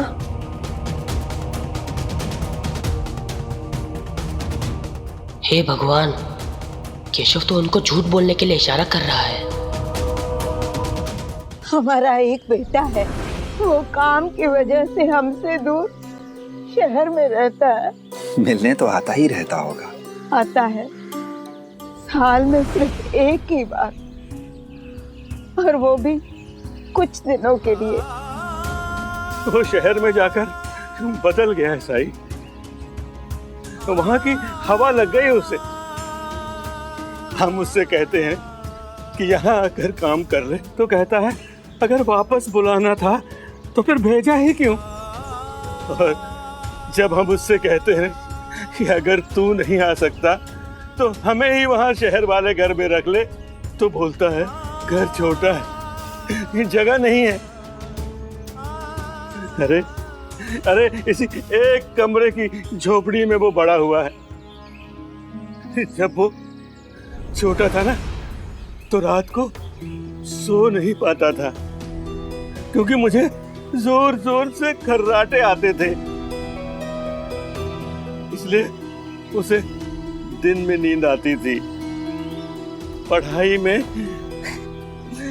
में थकान होती थी। तब मैं कमरे के बाहर सोने लगा। जब वो कुछ बड़ा हुआ ना, तो उसे सोने में दिक्कत ना हो, तो मेरी पत्नी ने भी कमरे में सोना छोड़ दिया। और अब कहता है कि शहर वाले घर में हमारे लिए जगह नहीं है, जगह नहीं हमारे लिए। उसकी राह देखते देखते तो मेरी आंखें पतरा गई, रोशनी जाती रही इन आंखों से। लेकिन वो तो शहर की चकाचौंध में कहीं खो गया है।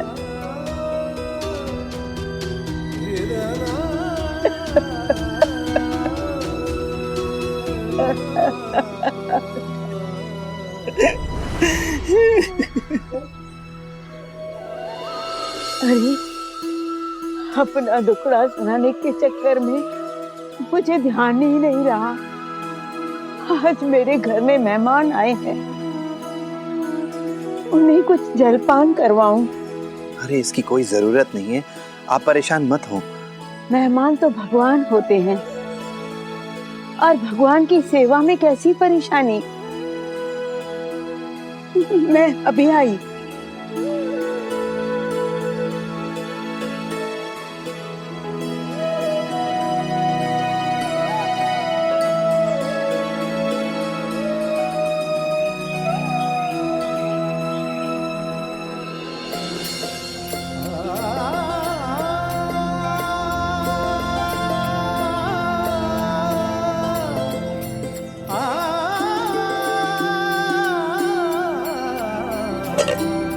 ये लीजिए, लड्डू लीजिए।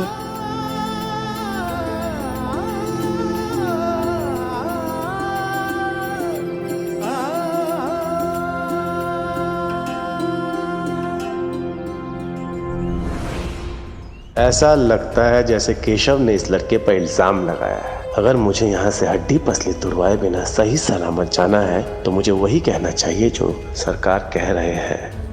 अब तो ये झूठ ही बोलेंगे। जब तुमने कुछ गलत किया नहीं, तो तुम्हें किसी से डरने की जरूरत नहीं है। निडर होना चाहिए तुम्हें। लोगों की आंखों में आंखें डालकर आत्मविश्वास के साथ जो सच्चाई है वो कहो। याद रखना, एक झूठा इंसान कभी भी एक सच्चे इंसान से आंख में आंख डालकर बात नहीं कर सकता।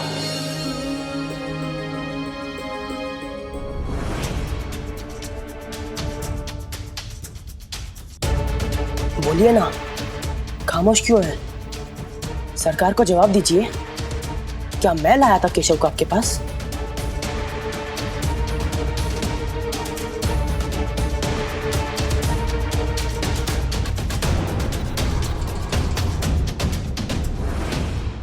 साईं, आज बहुत दिनों बाद इस झोपड़ी में रौनक आई है। वैसे तो यहाँ कोई आता जाता नहीं। आज तुम आए, तुम्हारे साथ 2 मददगार भी आए। दोनों ने हमारी मदद की। जी चाहता है अपने हाथों से मैं तुम्हें लड्डू खिलाऊं। लो साईं, लड्डू खा लो। जैसी आपकी इच्छा।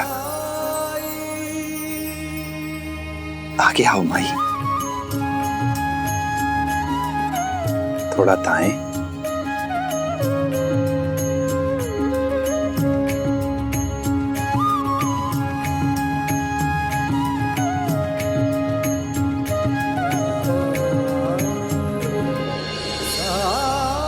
थोड़ा दाएं।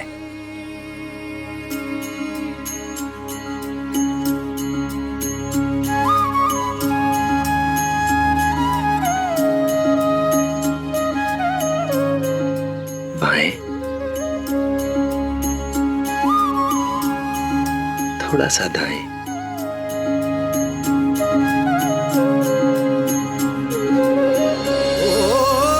जब कठिनाई छाई तू ही याद आया, भटके राही को तूने रास्ता दिखाया, तूने भक्तों का बेड़ा पार लगाया। तेरी महिमा मेरे साई कौन जान पाया। ओम साई ओम साई ओम साई ओम साई ओम साई ओम साई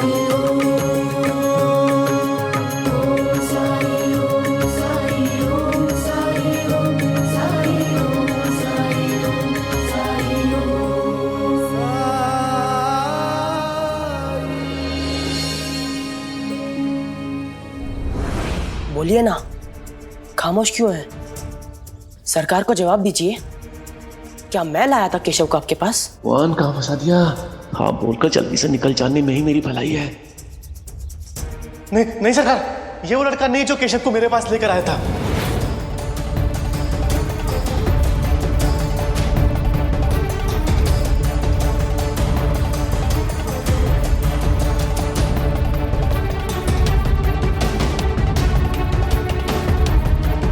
ये क्या हुआ मेरे साथ?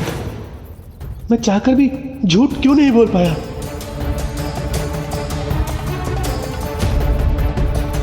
सोच समझ के जवाब देना। झूठ का ऐसा दंड मिलेगा आजीवन भूल नहीं पाएगा। तो तात्या ही था ना जो केशव को तुम्हारे पास पहली बार लेके आया था? सच बताओ। नहीं सरकार, इसको मैंने पहले कभी नहीं देखा। आपका लड़का अकेला ही आया था मेरे पास।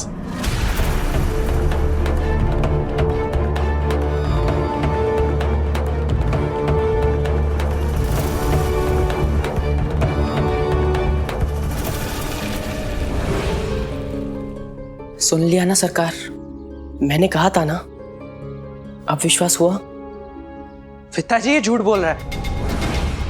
इसमें जरूर तात्या की कोई चाल है, क्योंकि तात्या को तो कल शाम ही पता चल गया था कि आपको मेरी शराब की आदत के बारे में खबर मिल गई है।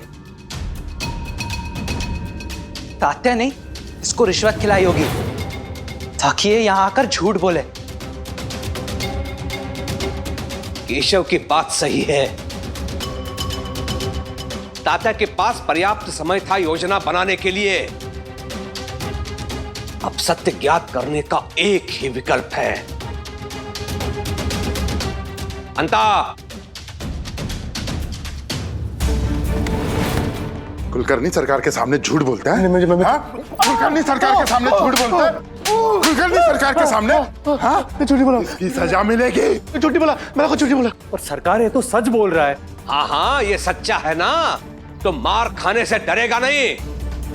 मार अंता।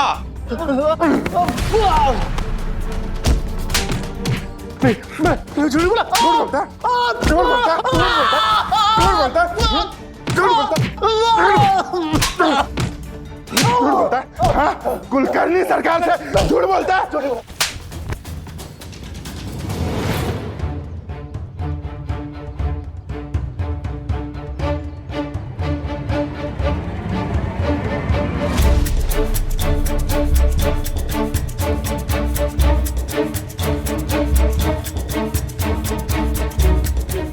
सरकार, ये अंगूठी तो वैसी ही है जैसे आपने छोटे सरकार को जन्मदिन पे दी थी।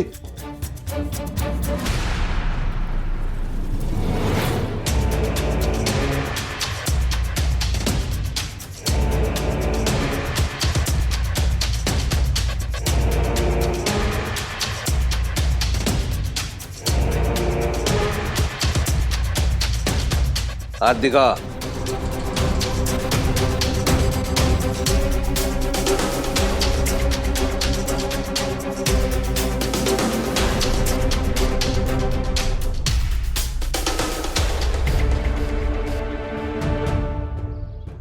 निस्संदेह ये केशव की अंगूठी है।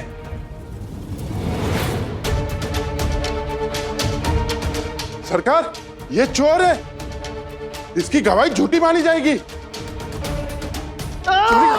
चोरी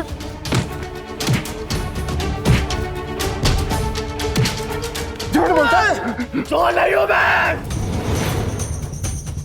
कोई चोरी नहीं की मैंने।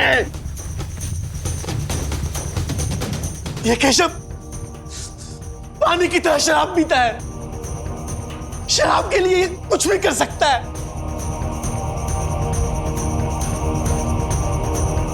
उस दिन इसके पास मुझे देने के लिए पैसे नहीं थे, तो इसने अपनी अंगूठी मेरे पास गिरवी रख दी।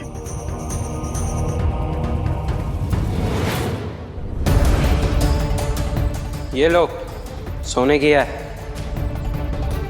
लेकिन याद रहे कि इसे बेच नहीं रहा हूं, गिरवी रखवा रहा हूं। पैसे देने के बाद इसे वापस ले जाऊंगा। और अगर अब भी आप लोगों को मेरी बात तो विश्वास नहीं हो, तो मैं कुछ नहीं कर सकता। चाहे मार मार कर मेरी जान ले लीजिए, लेकिन सच यही है।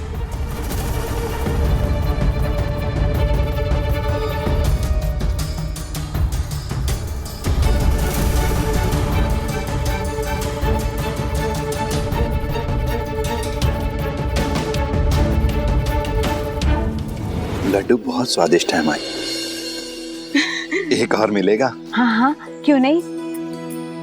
ये लो साईं। देखा आपने, साईं को लड्डू बहुत अच्छा लगा।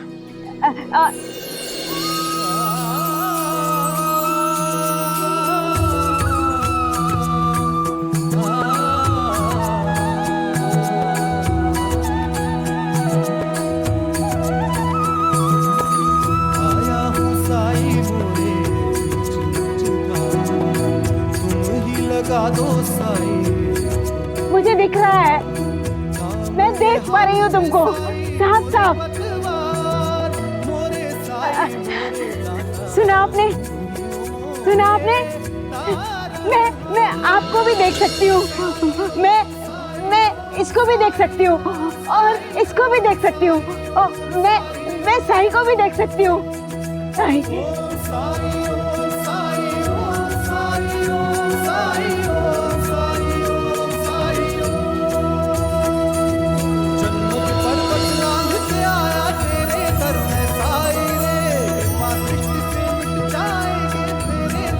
मैं इतने दिनों बाद सब कुछ देख सकती हूँ साईं।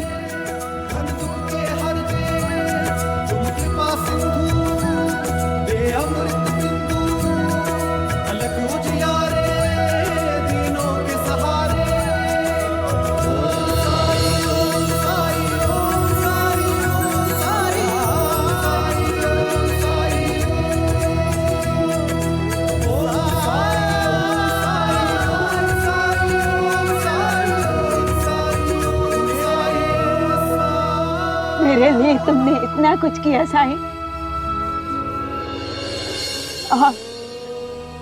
और इन दोनों ने भी। माई, माई मैं कौन होता हूं मदद करने वाला? करने वाला तो वो मालिक है। आज तक आप अपने बेटे का इंतजार करती रही, पर आज आपने देखा कि किसी की मदद करने के लिए बेटा होने की, खून का रिश्ता होने की कोई जरूरत नहीं है। जो सही वक्त पर आपकी मदद कर दे एक बेटे की तरह, वो उस वक्त के लिए आपकी संतान ही तो होता है। और अगर आप मदद लेना चाहते हैं तो इस शिरडी में बहुत से बेटे बेटी ऐसे हैं जिन्हें आपकी मदद करके बहुत खुशी मिलेगी, बहुत संतोष मिलेगा।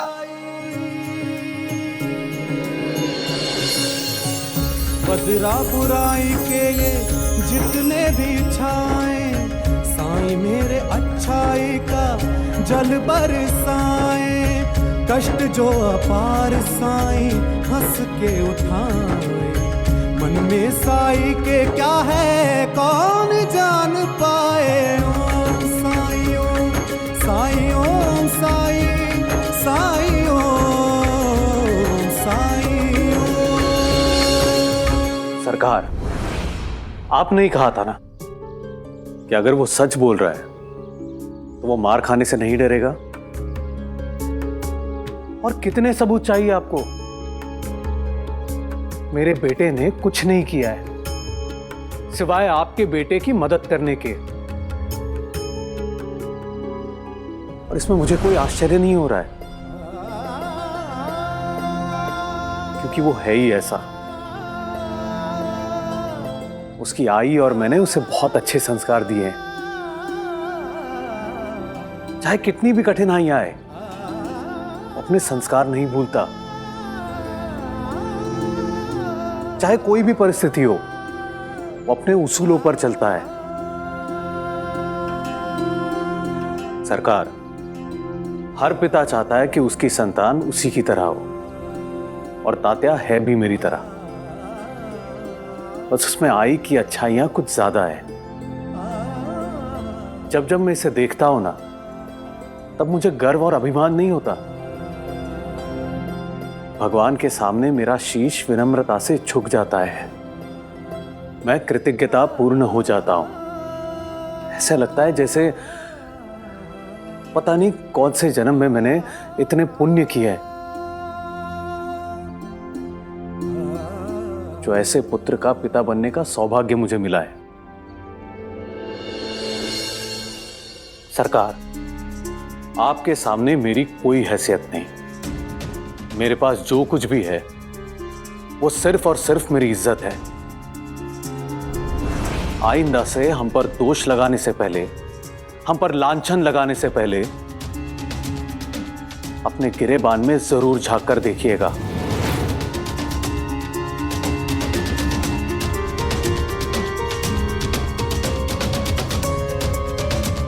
चलो तात्या।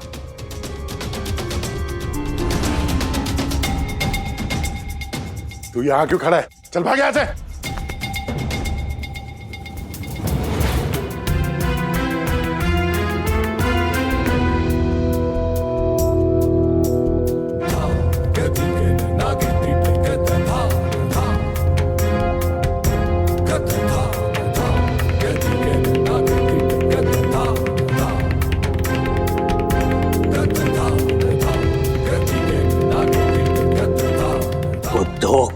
का पाटिल कितना कुछ बोल के गया मुझे। मैं केवल सुनता रहा, एक शब्द भी नहीं बोल पाया। केशव, तेरे कारण मुझे अपमानित होना पड़ा। नहीं चाहिए तुझ जैसा कुपोत मुझे।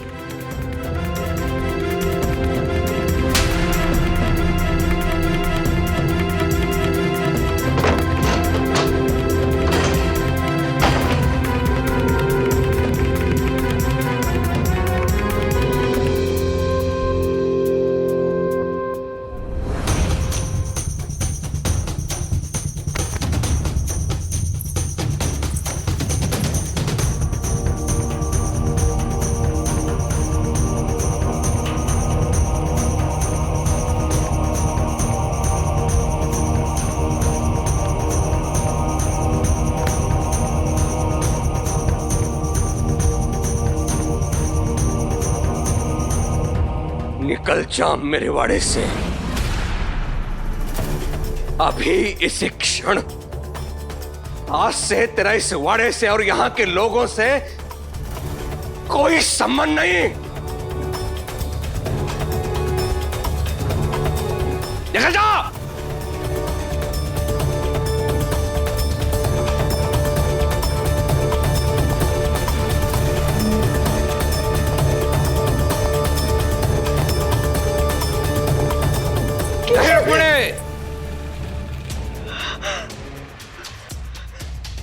अगर तू उसके पीछे गई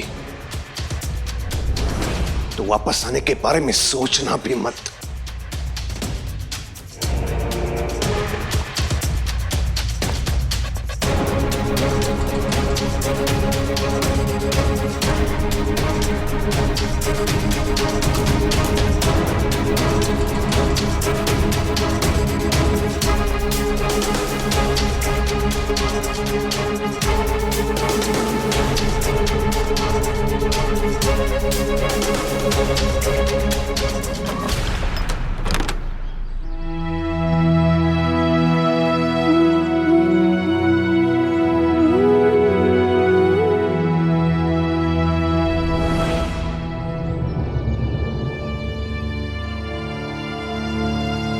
मुझे कुछ काम आ गया है याद, मैं आता हूं अभी।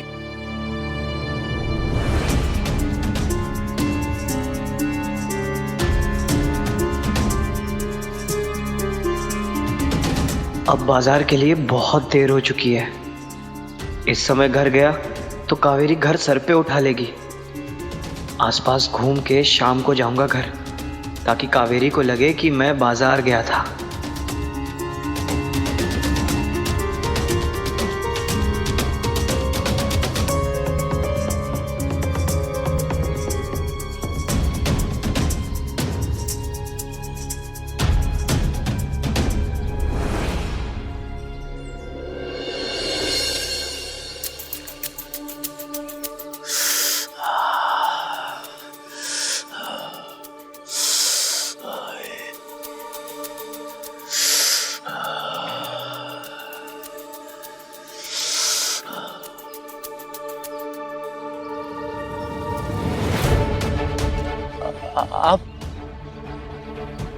आप यहाँ क्यों आए हैं साहब? आपके कारण मेरी ये दुर्गति हुई है। अब क्या आप मेरी जान लेकर मानेंगे? चले जाइए आप यहाँ से, मैं आपको कोई शराब नहीं देने वाला। तुम्हारी वजह से मुझे मेरे घर से बाहर निकाल दिया गया। इशारा किया था ना तुम्हें, झूठ क्यों नहीं कहा तुमने? सब तुम्हारी गलती है। इसलिए मैं अब रहूंगा भी यहीं और पीऊंगा भी। मुझे माफ कर दो साहब, क्यों मेरे पीछे हाथ धोकर पड़े हुए हो? मैंने क्या बिगाड़ा है आपका? यहां से कहीं नहीं जाने वाला हूं मैं। मुझे घर से निकाल दिया गया है तो यह मत समझ लेना कि यहां पर मुफ्त में खाना खाने और शराब पीने आया हूं मैं। तुम्हारे खाने और शराब के बदले में काम करूंगा मैं। वाह जी वाह, मानना मान, मैं तेरा मेहमान। मुझे नहीं रखना आपको काम पे, चले जाइए आप यहाँ से। नहीं गया तो क्या कर लोगे? हाँ, जबरदस्ती निकालोगे, मारोगे मुझे?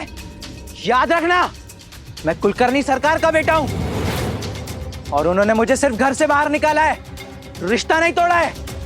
अगर उन्हें पता चला कि उनके बेटे को तुमने हाथ भी लगाया है तो सोच लो क्या हाल होगा तुम्हारा।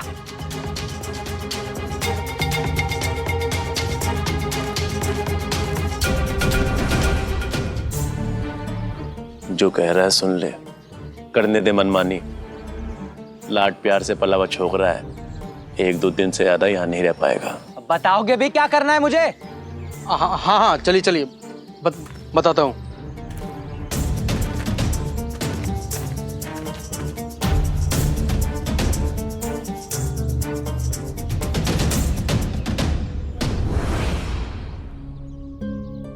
ये बाल मैंने धूप में सफेद नहीं किए हैं।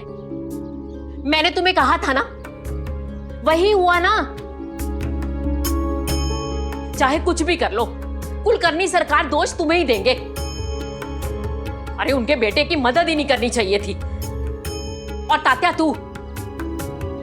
तू आज के बाद उस लड़के से मिलने की कोशिश भी नहीं करेगा, समझा? अज्जी, किसी के डर के कारण हम लोगों की मदद करना तो नहीं छोड़ सकते ना। भाई, तात्या सही तो कह रहा है। और फिर हम अपना स्वभाव क्यों बदले? साई सही कहते हैं, सच्चाई की हमेशा जीत होती है, और हुई भी।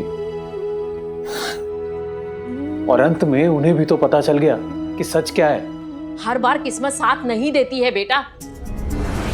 अगर हमें पता है कि आग में हाथ डालेंगे तो हाथ जल जाएगा, तो हमें उससे दूर रहने में भलाई है। आज तो बच गए, फिर क्या भरोसा है कि आने वाले कल में वो लोग तुम्हें दोषी ठहराने की कोशिश ही ना करें। साई, प्रणाम साई। राम जी भला करें। आपकी दी हुई सीख के कारण आज मैं निर्दोष साबित हो गया। आपने जो कहा था वो सब मुझे याद था। जानते हैं, जब मुझ पर आरोप लगाया गया तो मैंने भट्टी के मालिक की आंखों में आंखें डालकर बोला, और उसे सच बोलना पड़ा।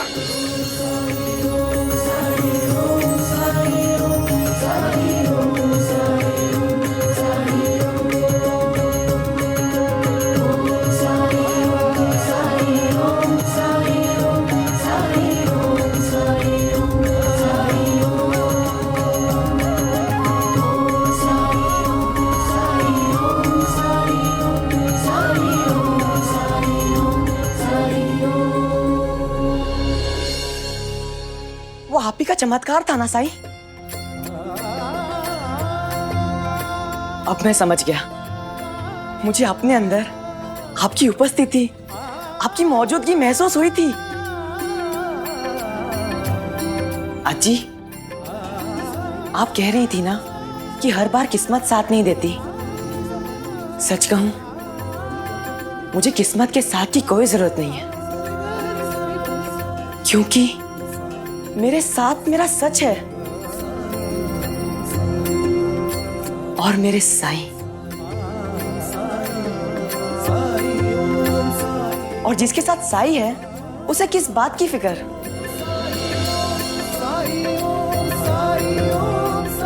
साई, मुझे केशव की फिक्र है। केशव के लिए तुम्हें अधिक फिक्र करने की जरूरत नहीं है तात्या, क्योंकि वो अपने आत्मबोध के बहुत करीब पहुंच चुका है।